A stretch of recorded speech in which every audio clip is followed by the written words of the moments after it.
Good evening. Welcome to California Today. I'm David Lamb. Here's a preview of some of today's top stories. The Temecula Valley Unified School Board is in the spotlight again. Some students and teachers are suing the board for banning critical race theory. A retired lieutenant from the Office of Naval Intelligence shares some insight on the recent arrest of two U.S. Navy sailors. Both men are being charged for leaking sensitive information to the Chinese regime. Voters will need to decide if local governments should control rent. The measure has made it onto the 2024 ballot. Some students and teachers are suing their school board after it banned critical race theory. They say the policy is too broad and that it's difficult to teach diverse material. Let's take a look. Several students, parents, and teachers are suing the Temecula Valley Unified School Board over its decision to ban the teaching of critical race theory in classrooms. Along with the local teachers union, the group filed a complaint on August 2nd, seeking to overturn the district's ban and create a precedent that could affect other school boards with similar bans. This comes after the Temecula Valley School Board banned the teaching of CRT. Aye. CRT is an ideology that, in part, groups society into oppressors and oppressed based on race. Somebody's labeled by their race. It treats them, it devalues their inherent worth. It's about your race. And it begins with the theory that racism occurs in all the interactions, and it wants you to critically look for it in everything. One of the board members said, quote, "Divisive ideology that assigns moral fault to individuals solely on the basis of an individual's race and therefore is itself a racist ideology." But two of the members that dissented said, I can't tell you how disappointed I am as a board member that the first two resolutions that came to this board were ridiculous, should never have been proposed. CRT is not being taught in our schools. There is no need for this resolution. However, what this resolution does is it does, in fact, silence history. But another board member who voted in favor of the ban disagreed. I don't see anything in this policy that seeks to undermine the teaching of true American history. The plaintiffs state that the rule bans a sweeping and ill-defined range of content and censors concepts that conflict with the trustees' viewpoints. One plaintiff and teacher said the ban brought a, quote, climate of fear to classrooms as they didn't know what to teach, saying, as a teacher, my role is to introduce my students to a broad range of viewpoints so they can learn to think critically and form their own opinions about the world. But board president Joseph Komrosky told the Epoch Times, quote, I do not believe that critical race theory or any racist ideology is a suitable educational framework for classroom instruction at the elementary and secondary level. David Lamb, NTD News, California. Two Chinese spies in the U.S. Navy are arrested. Sailors Thomas Zhao and Patrick Wei shared photos, videos, and documents about Navy ships with a Chinese intelligence officer. That's according to the Justice Department. NTD News Today host Chris Beers talks to retired lieutenant from the Office of Naval Intelligence, Stephen Rogers. Lieutenant Stephen Rogers, thank you for joining us again. Oh, my pleasure. Thank you. Lieutenant, what kind of information were these spies collecting for Chinese intelligence? Well, they were looking for the electronic footprints of the computers on our warfighting ships. They were looking for what ships were ported where. A lot of information that would certainly help the Chinese Communist Party in any fight against the United States Navy any place on the face of this earth. And how could it help them? Well, you know, the information we have was secret, top secret, classified information. So it's information that's not readily public, and there could be a lot of warfighting methodologies that the CCP was looking for. Do these recent arrests tell us anything about the extent of Chinese espionage operations in the U.S. military? Well, it tells me the extent of some failures within our own military intelligence apparatus. You know, the Navy seems to be prioritizing more on a woke agenda rather than a warfighting agenda, and that hasn't slipped by the Chinese Communist Party. So they're zeroing in on our military as they have business industry, educational institutions, and our government. Talk to us more about those vulnerabilities. What are we missing? Well, you know, when I was in military intelligence, we had a very robust and very strict rules of engagement with regard to intelligence. You're protected at all costs. You make sure your intelligence and counterintelligence capabilities never fail. There was a failure here, and that's what truly has to be investigated. And do we have any sense for what that failure is in this particular situation? Not in this particular situation, but I will just say this, that somewhere along the chain of command, somebody wasn't watching. When I was in the military, you were being watched closely by your superiors. There were evaluations. There were, they were checking up on you constantly. But I think our chain of command has to be looked at very carefully and see where that failure is in that chain. Now, what do you think we can do to defend against Chinese espionage without discriminating against Chinese Americans?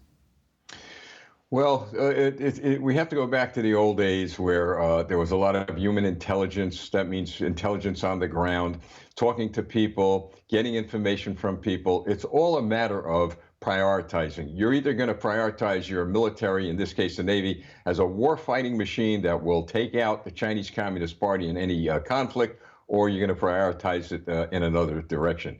We need to get back to those days where we used human intelligence more so than we would be using electronic capabilities at this point. And you mentioned we're focusing on the wrong priorities. What are those wrong priorities in your mind? Well, I've talked to active duty and reservists, and they're concerned about not addressing a superior officer as he, she, the pronouns, the identity concerns. That has no place in the military. In the military, you're trained to fight a war and to win it. And the Chinese Communist Party has been very, very aware of what's going on. And I believe what we have to do is turn that tide and get back to that good Ronald Reagan philosophy about winning wars. Strength. You have to be strong to prevent a war. Lieutenant Stephen Rogers, thank you again. Well, thank you very much. Congress looks to overturn California's animal welfare law. The Golden State wants to increase the living space for certain farm animals. But some say those rules only increase the cost of raising and selling animal products. U.S. pork firms are split over a proposed Congress bill to overturn a California animal welfare law. Proposition 12 is a California law passed in 2018 requiring more living space for certain farm animals, but it could potentially be overturned through Congress's new EATS Act.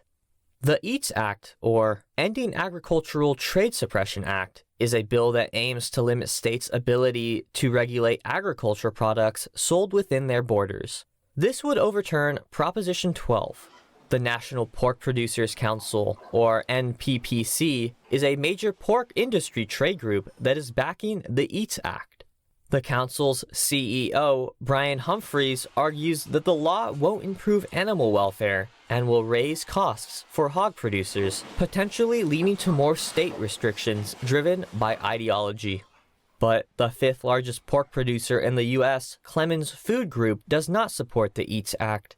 A report by Harvard Law School's Animal Law and Policy program says that the EATS Act is broadly written and could affect over 1,000 state and local public health and safety regulations.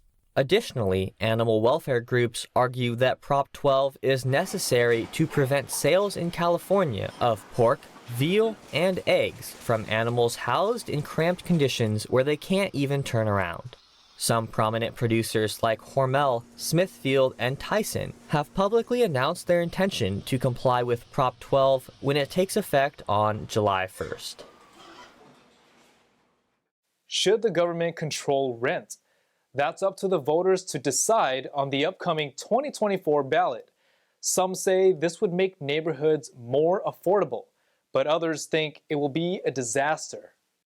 The Secretary of State announced on July 26th that an initiative called the Justice for Renters Act qualified for the November 2024 ballot. This will be the third attempt to pass the statewide initiative. If passed, local governments would be allowed to mandate how much landlords can charge tenants for deposits. Supporters collected more than 600,000 valid signatures. Several housing justice organizations say that the initiative would make neighborhoods more affordable for low-income and middle-income renters. But the bill received strong opposition from property owners groups, including the Apartment Association. The group said that the proposed initiative gives local governments full control over rent control regulations. They believe the results will be, quote, disastrous. According to the online real estate listing company Zillow, Californians pay some of the most expensive rents in the nation, averaging around $2,900. And National Equity Atlas reported that, as of May 8th, more than 770,000 households are behind on rent in the state. We will now take a short break, everyone, but here's what we have for you when we come right back. A judge from California has found himself in handcuffs, arrested and charged with shooting and killing his wife. San Jose's mayor proposes putting up a buffer zone around schools. This comes as homeless encampments spike in the Bay Area city. Lots of fun activities coming up this weekend. We'll share some of the top events we found. Those stories and much more coming up on California Today.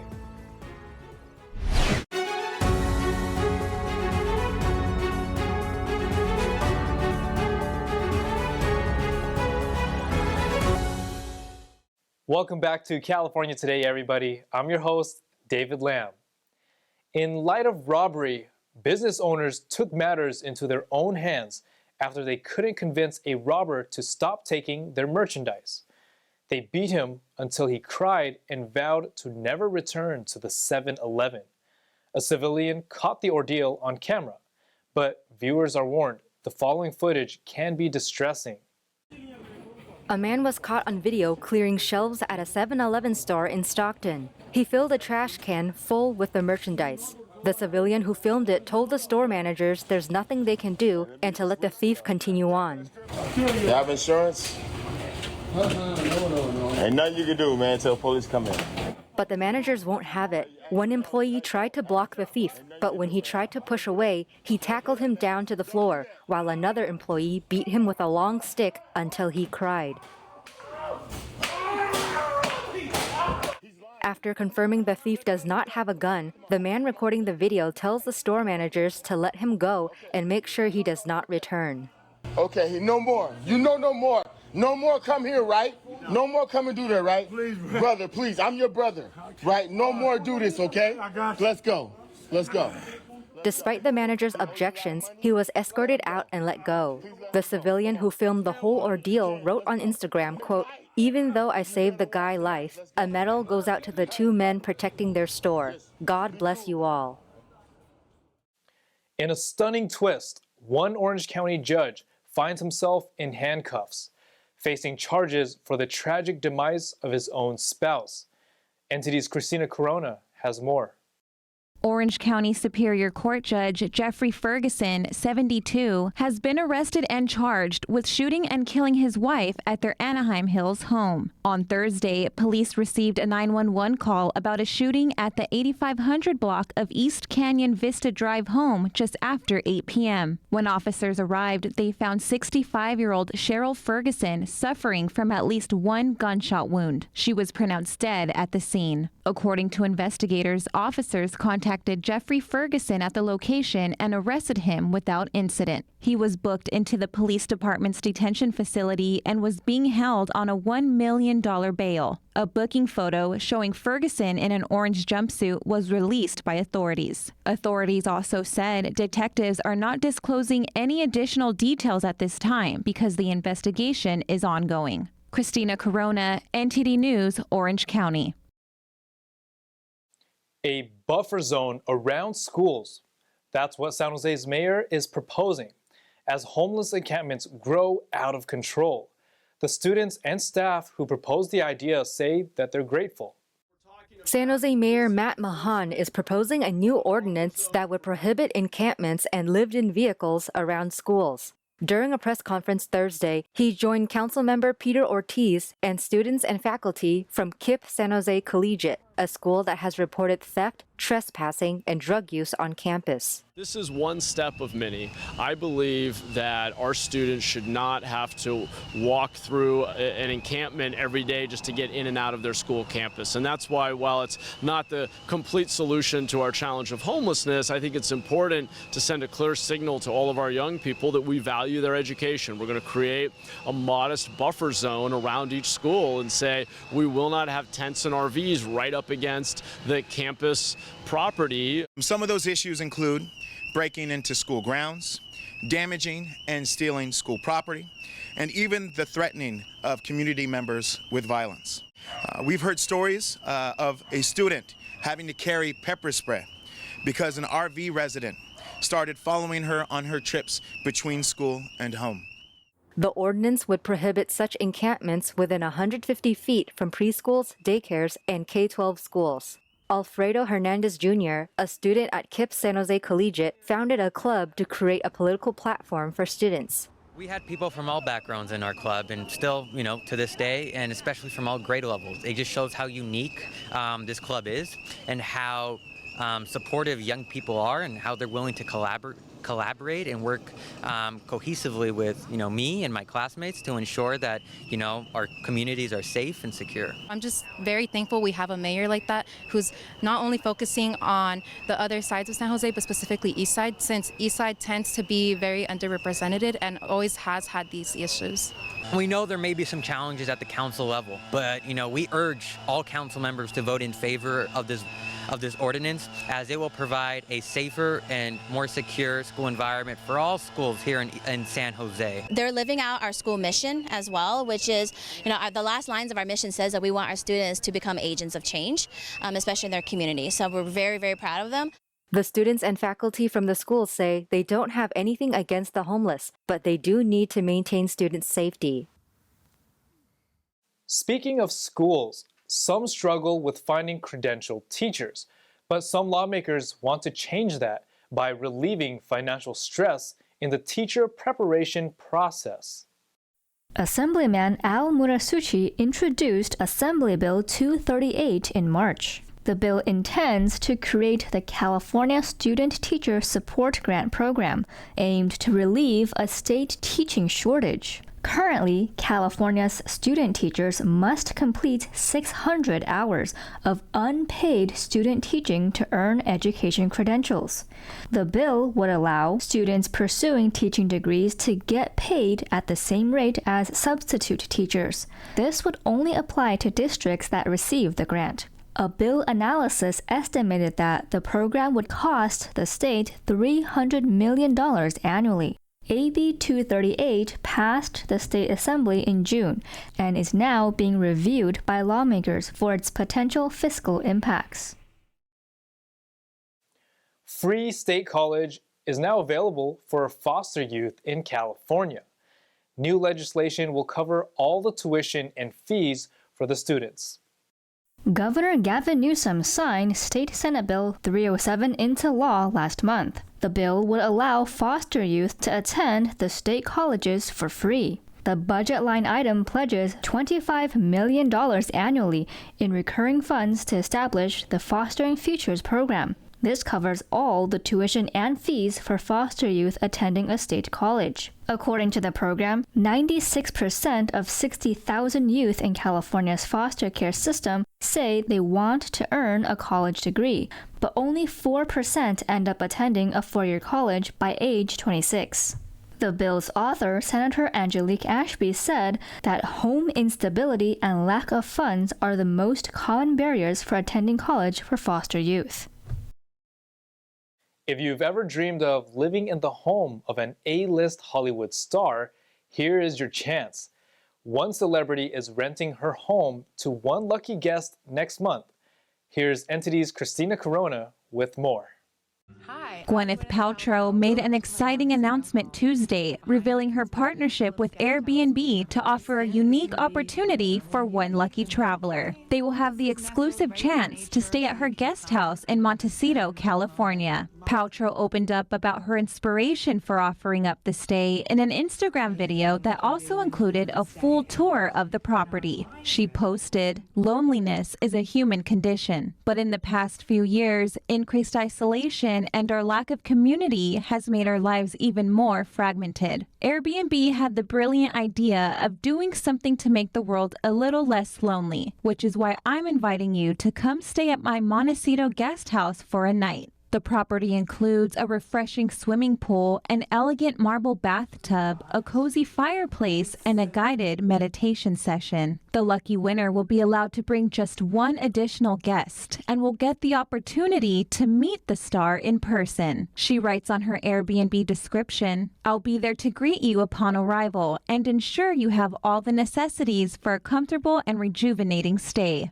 And if it couldn't get any better, not only will guests be able to meet Paltrow, but they will also enjoy a chef's dinner dined with her and her husband, Brad Falchuk. The one-night stay is a promotion for Paltrow's Goop wellness brand and promises to give Paltrow's guests her favorite Goop essentials to nourish your body, mind, and soul. The listing will be available to request to book on Tuesday, August 15th at 10 a.m. Pacific Standard Time at airbnb.com/goop for a one-night stay on Saturday, September 9th. Christina Corona, NTD News, Los Angeles. The weekend is here, so that means it's time for fun and relaxation. Here's a look at some of the exciting events happening around the state.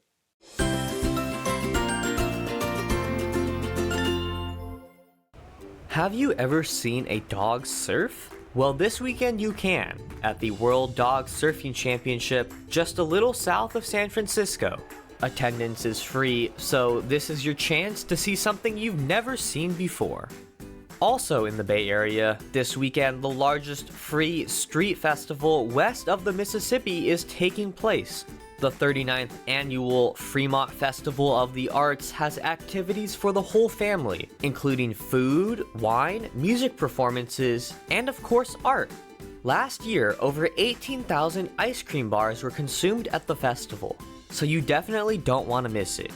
For those in Southern California, come experience some of the best soul food San Diego has to offer at the San Diego Soul Food Fest.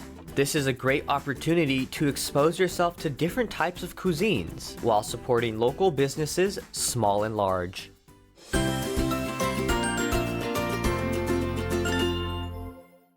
All right, everyone, that's all we've got for you tonight. We'd like for you to join us again on California Today every weekday at 8 p.m. Make sure to check out our broadcast at ntd.com/California-today. You'll find all of our top latest clips there, ready to share with friends and family. Send us a message on Facebook, Twitter, Instagram, Ganjing World, or through our email, california.today@ntd.com. If you'd like to share a news tip or let us know how we're doing, we'd love to hear from you. I'm David Lamb. Have a wonderful weekend.